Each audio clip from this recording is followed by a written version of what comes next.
Hi, hello, welcome to my May 2024 roundup and empties. I've bought a fair amount of makeup that I'm looking at right here, and we have a lot to talk about, especially in the eyeshadow department. I went a bit bonkers with the eyeshadow this past month, but luckily we have no non-makeup favorites to talk about this month, so I think we can just immediately jump into the makeup.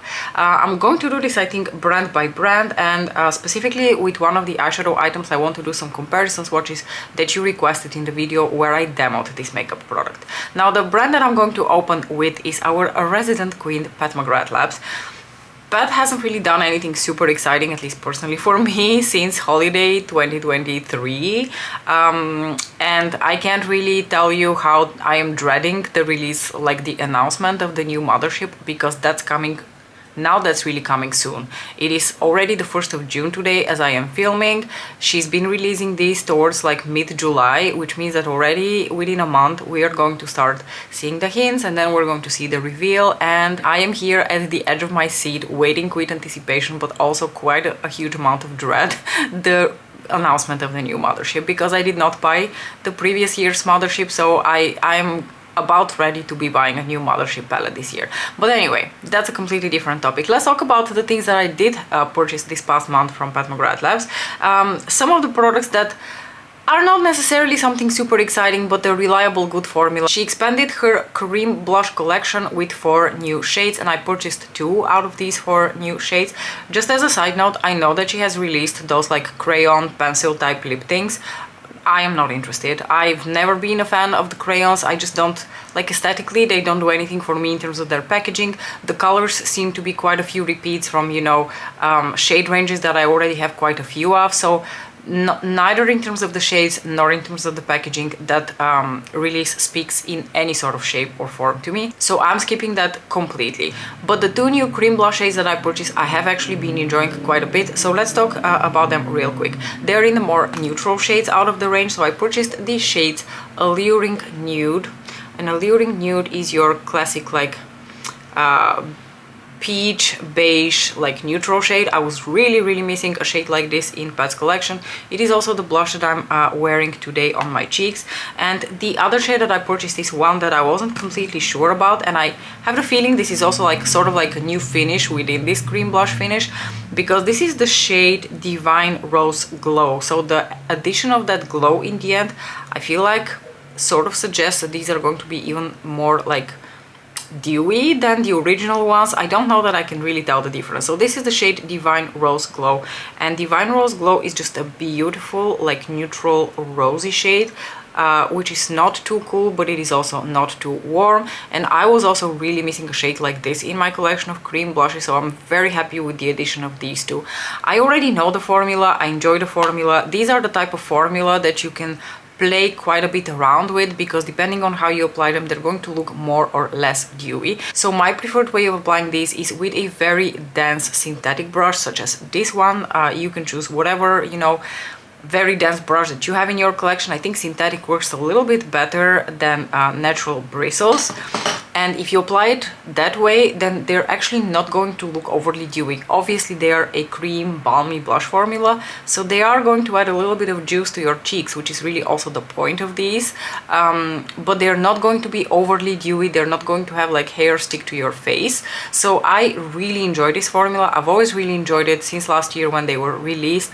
I find them to last relatively well on my skin, especially for a cream blush formula on someone who has relatively oily skin. Especially throughout the day I tend to get quite oily, and sometimes I do notice that there's a bit more shine in the cheek area, but then I just like gently dab it away with a little bit of tissue paper, or you know, you can use one of those like blotting papers if that's something you prefer, and then you gently dab away that like extra oil, but the color is still on. So I've never really had an issue with the longevity of these, and I love the 2 colors that I picked up from this collection, because they really filled in a gap that I had in my cream blush collection.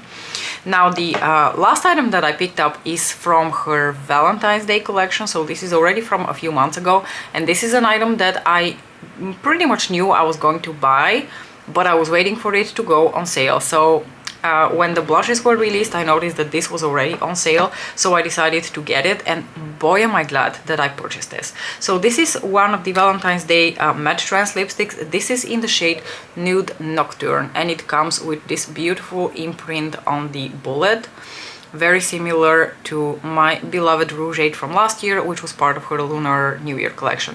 Now, unfortunately, unlike the Lunar New Year collection lipstick, this doesn't really come with a special packaging. It's just like the standard matte trans collection packaging.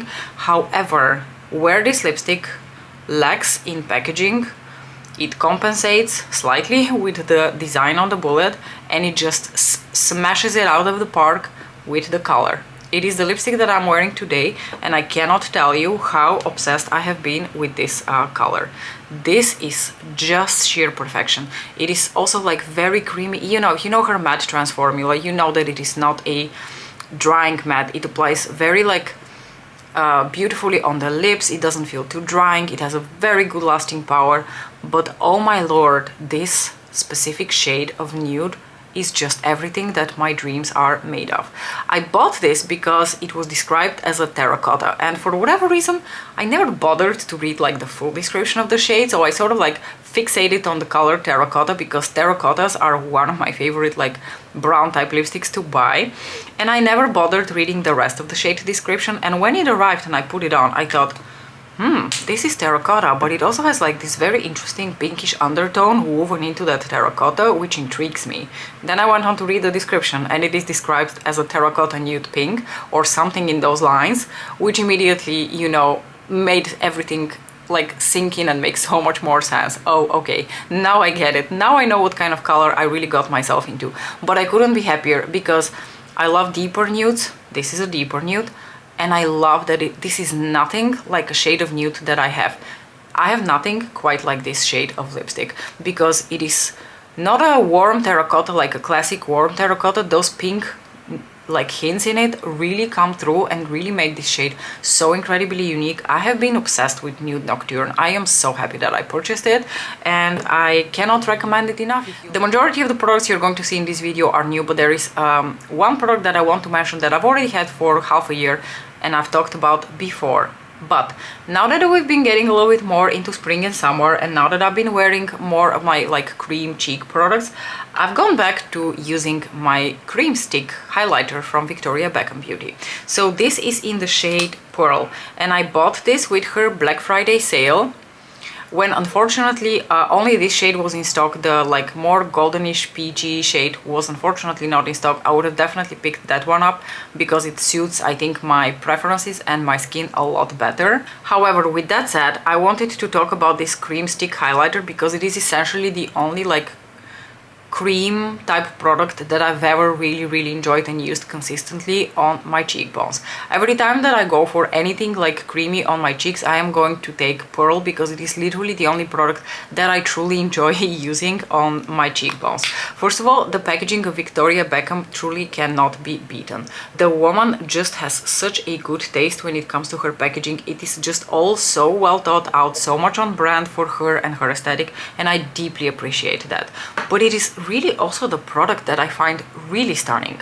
So it is also the highlighter that I'm wearing today, and I think while this shade might not have been my preference and is maybe not the type of shade that flatters me the most, I can still make it work because when you buff it out on your cheeks, it mostly looks like a transparent, like glossy, dewy cheek. It doesn't really add that much color to it. However, it has such a beautiful formula, and it just makes your cheeks look so dewy and so juicy, and so like glass skin like. I really love the effect that this cream stick highlighter gives, and I don't mind the color too much. Now, I've been on the website a couple of times in the past couple of weeks, hoping that maybe she's going to have a sale one of those days so that I can purchase the cream stick highlighter, but I think the chances are very high that I'm going to buy the thing full price because now the summer is the time that I'm going to be using it the most. but I just wanted to shout Pearl out because if you have a somewhat lighter skin than I do and you prefer something that is a little bit more like this color and you were looking for a really good cream stick highlighter formula, this is just gorgeous. From the packaging to the actual product to the performance, I really like this. Okay, let's quickly talk about our other resident queen, Eldridge. I did mention this product in my previous Roundup and Empties. You know, if I mention something 2 months in a row, that I've really been enjoying it. So I've developed a bit of an obsession with liquid eyeshadows from McGrath and Eldridge because I love layering them over top of my baked gelée eyeshadows to add a little bit of sparkle. I just love how the textures play together. And because of that, I've slowly been accumulating more of her liquid lurex eyeshadows ever since last summer. And this is the newest addition to my collection. This is the shade Anjelica. And Anjelica is just such a glorious shade. It is a bronzy nude pink. It is the type of pink that I really like to wear, and I've just loved wearing this eyeshadow so much, layered over top of like other pinky eyeshadows. It has such a good amount of shine to it, and I absolutely love this flip from like the nudie bronze to the neutral like deep rosy pink. It is just absolutely beautiful. So even though I've mentioned this product before, I wanted to give it another shout out because it is something that I've just been enjoying so much. And since I have the swatch here of Anjelica, I think it only makes sense that we continue with my Dior eyeshadow escapades, because I've bought quite a few Dior eyeshadows this past month. So first and foremost, I purchased 2 of the Monocolor eyeshadows. I'm familiar with the Monocolor eyeshadows because I purchased Beige Mica last year in the summer, and I absolutely love Beige Mica. But the 2 new shades that I purchased are one of their metallics and one of their satins. The metallic is in the shade Rose Tulle and the satin is in the shade Lucky Clover, this beautiful forest green shade. And I would like to talk specifically about the shade Rose Tulle now, because I feel like Rose Tulle has a very similar vibe to Anjelica here. It has those same like nudie, almost like a bronzy base note to it, and then you add that gorgeous neutral rosy tone over top. And I love the eyeshadow formula of these like metallic eyeshadows from Dior because they are just so silky and so reflective, and they just look so beautiful on the skin. Now I don't think these are going to be the same exact shade, but I do actually like layering them together quite a bit. So I will put the shadow from Dior and then I will put a little bit of the sparkle from Eldridge, even though they are quite different tones. I think what's similar about these eyeshadows is that they both have that like, in a certain lighting, I think you may be able to notice that like bronzy base to them, but when I turn my head into the light and the light hits them, the shade from Eldridge is somewhat like almost like warmer, like a warmer rosy tone, whereas the shade from Dior hits a bit more like a mauve purple. It is a deeper rosy nude, but in slightly different, you know, rosy nude compared to the shade from Eldridge, but they do work together so beautifully. Now, I did not think of doing that during my original video, so I have it pulled out here to compare for you. I realized that maybe a shade that we could compare the shade Rose Tulle to is this one here from the Bijou Brilliance Bronze Bordeaux, no?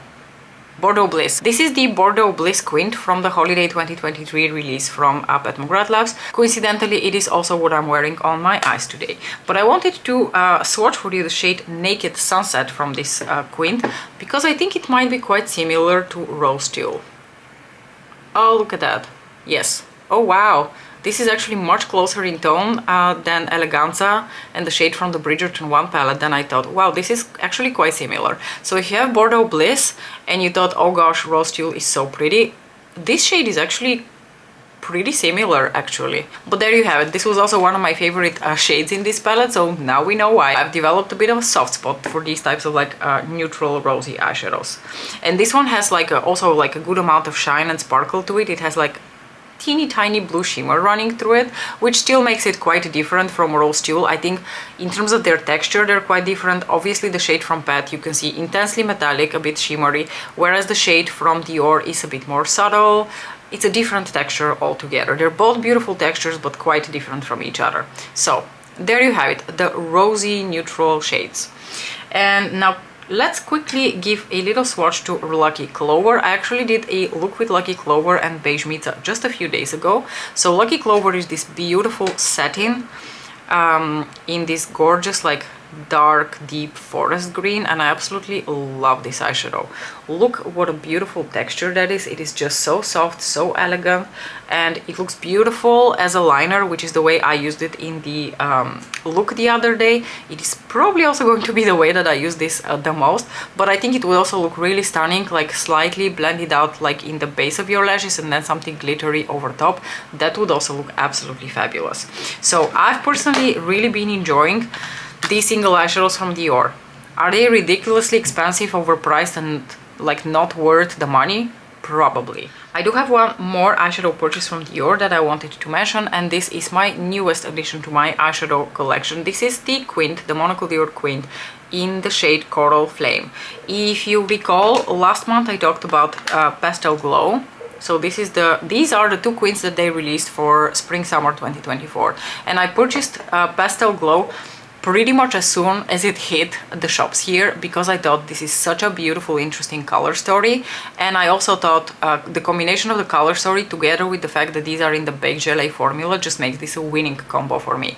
And I have to say I've been very, very happy with this quint. I've been using it a lot, so the purchase was totally justified. And because I loved the formula so much, when I saw that Coral Flame was on sale a couple of days ago, I just could not resist.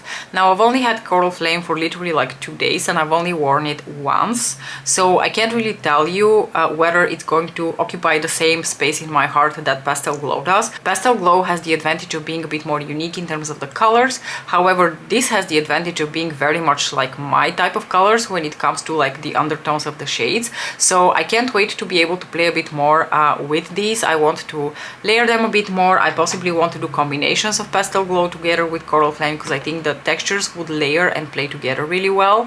But this is not an item that I can really like give like really rounded up thoughts on, because I've literally just had it for like a couple of days. Now let's talk about the purchase that was very much a splurge, very much something that was unplanned. I just walked into store because I was curious to swatch the new, what are these called?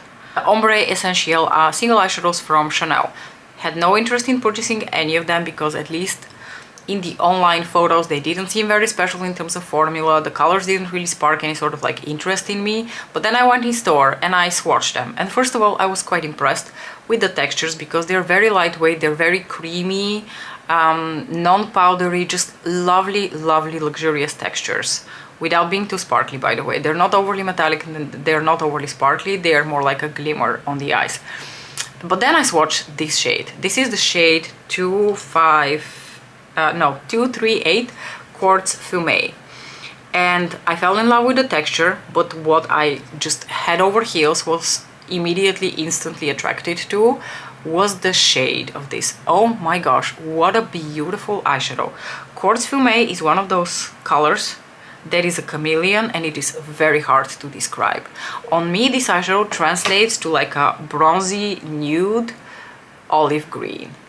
It just has the most beautiful texture. When I applied it on the lid, I thought, oh my gosh, this just looks so flattering on my eyes, against my skin tone. It applied much lighter in tone than I was expecting to. It has a beautiful, like, subtle sheen to it, and I'm just head over heels in love with this eyeshadow. I am so happy with it. I literally cannot wait to use it again. In that video though, I did maybe 1 or 2 comparison swatches, maybe just one, I can't remember. But by far, I forgot the most important one. And it's really stupid, because the day when the eyeshadow arrived and I was like swatching next to other eyeshadows in my collection, this was one of the first ones that I thought of. Of course, the topper shade from the Chanel limited edition Eclat de Nuit, which was released for the winter, this past winter. Of course, this shade would be the first one that everyone would want to see Quartz Fume compared to. Now, in my opinion, they're quite different, because this shade, first of all, in terms of its texture, is quite different. It's a baked formula and it is quite sparkly, but it also has much more like a silvery sage green tone to it compared to Quartz Fume. Quartz Fume leans much more towards like the brown, bronzy olive tones, whereas this has green to it, but the green leans more on like the olive sage side than it really does on like the bronzy side. So they're both beautiful eyeshadows, and I actually think they're going to look stunning, like layered together, but they're not the same. you also made the astute observation that I should have probably swatched also Force Sensitive from the Seed Seduction Quint. I did swatch next to this shade because I wanted to compare Quartz Fume to like a more classic olive shade, but I totally didn't think to swatch Force Sensitive. And Force Sensitive also has like sort of like similar like neutral olivey tones to it. So actually it would be very interesting to compare the two. I think the shade from Chanel is still different. It still has that like very special olive greenness to it that none of these other eyeshadows really do. All in all, so far Quartz Fume remains quite unique as I thought. And last but not least, you requested a comparison swatch to the shade Bronze Circuit from the Divine Droid Quint. This eyeshadow right here, which happens to be one of my favorite eyeshadows in this quint and in this whole like Star Wars quint collection. I love this eyeshadow. But the reason I love this eyeshadow is because it is very similar to the Ultra Suede Brown pigment from Pat McGrath. But let me swatch Force Sensitive here. Oh, you know what? Force Sensitive does actually have some similarities with the shade from Chanel, but it lacks that oliveness. Again, despite similarities between all of these eyeshadows, I still find Quartz Fume to be quite special in terms of its undertone. Alright, I hope these comparison swatches were useful to you. Do let me know in the comment section below. And now, without further ado, let's jump into the like empties portion of this video, because I have to head to the city in a little bit and I would really like to make it before the stores are closed. So first and foremost, let's talk about perfume. I finally finished this perfume. This is Girl of Now by Elie Saab, and I had the 30 ml bottle already for quite a few years. I am very slow when it comes to finishing perfume. Let me just get out whatever is possible. Yeah, no, nothing is coming out. Anyway, let's talk about Girl of Now. I'm going to try to put the notes of this perfume somewhere here so that you have an idea what we're talking about. Now, Girl of Now is a relatively old release. I'm not sure whether it's a perfume that's just constantly around or whether it's not around anymore. But this perfume was a very surprising purchase for me because it opens up and it immediately dominates with a note of bitter almond.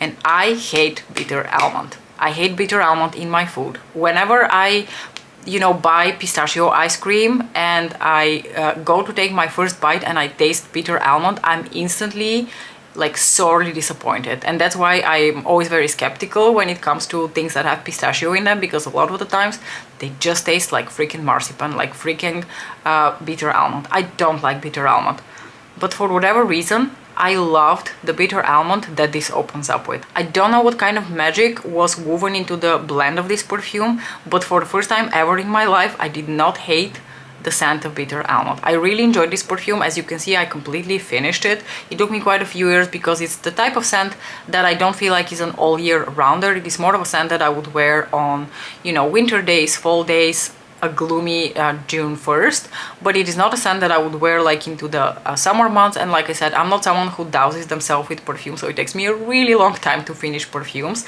So while I really enjoyed this, I don't think it is a scent I would repurchase. I was just very curious about it. I thought the bottle looks absolutely beautiful and I enjoyed the scent while I had it, but it is not something that I would repurchase. I'm ready to move on.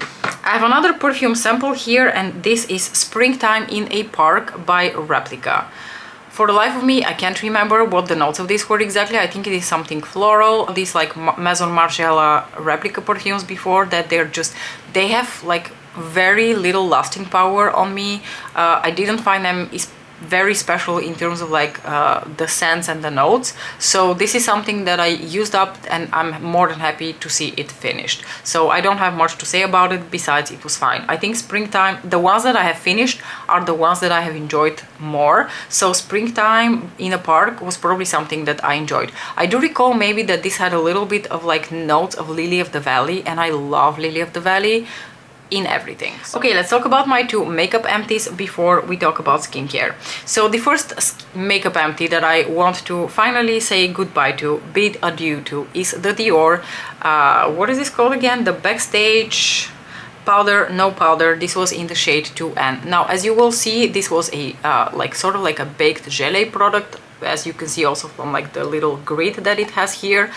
And you can also see it is not 100% finished. This is about 90 to 95% finished, but because it's getting a little bit hard to get the product from the edges and I was just getting a little bit done with it, I thought it was time to, you know, shake hands and go our separate ways. So this is going in the trash. It was a very enjoyable powder, but it is not the kind of powder that is like very blurring or that makes your makeup last a long time. It is more of the kind of powder that looks very natural and undetectable on the skin.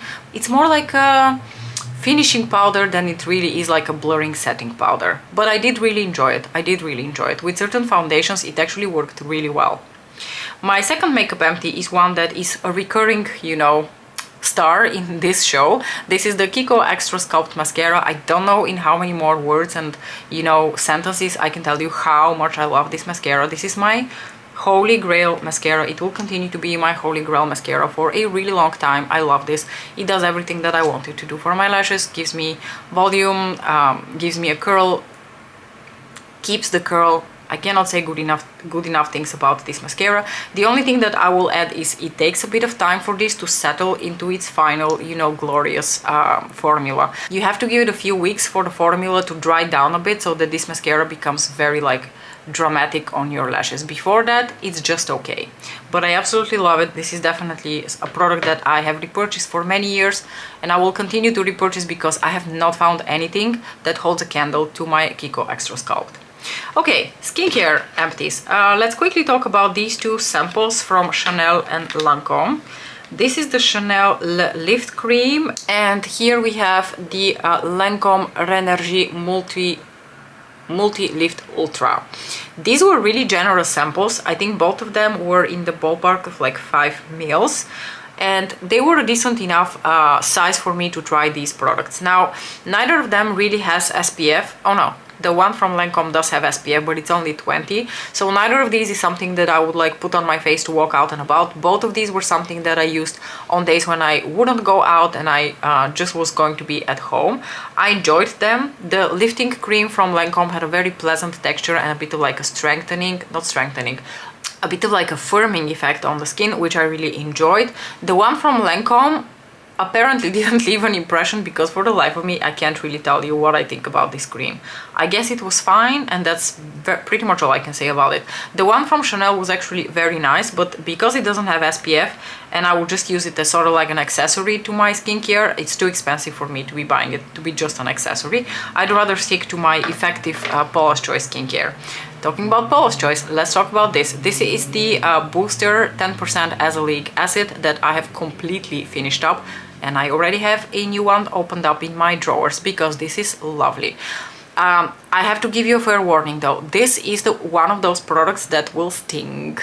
So the way I use this is I mixed it in with a cream and it doesn't really always work with all creams, but I have a specific cream from Paula's Choice that I always mix my azelaic acid booster with in order for the stinging to be brought to its minimum, because this is a very like stingy formula. It's very effective, but it's also very stingy. Azelaic acid was actually a recommendation from one of you, Ams. We talked about melasma and pigment spots like already like maybe almost like 2 years ago, or at least over a year ago.